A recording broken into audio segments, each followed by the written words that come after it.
আলাইকুম রহমতুল্লাহি ওয়া বারাকাতুহু। বিসমিল্লাহির রহমানির রহিম।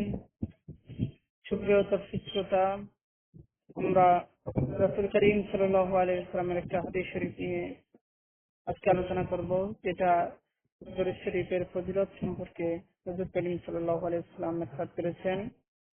নাসাই শরীফের মধ্যে রয়েছে, হুজুর করিম সাল্লাল্লাহু আলাইহি ওয়াসাল্লাম বলেছেন, মান সাল্লা আলাইয়া সালাতান ওয়াহিদাতান, যে ব্যক্তি আমার উপর একবার দরুদ শরীফ পড়বে, সাল্লাল্লাহু আলাইহি আশরা সালাওয়াতিন, আল্লাহ তার উপর 10টি রহমত বর্ষণ করবেন।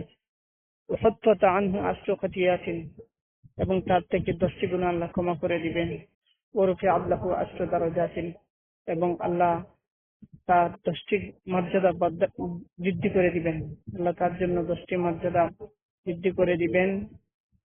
সুতরাং যে ব্যক্তি একবার দরুদ শরীফ পড়বে, তার 30টা সওয়াব, তার জন্য 30টা পুরস্কার, তার জন্য 30টা প্রতিদান রয়েছে।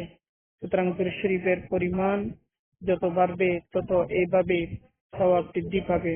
একবার পড়লে 30টা, দুইবার পড়লে 60, এইভাবে বাড়তে থাকবে। যে 100 বার পড়বে তার তার 3000 তার পুরস্কার থাকবে।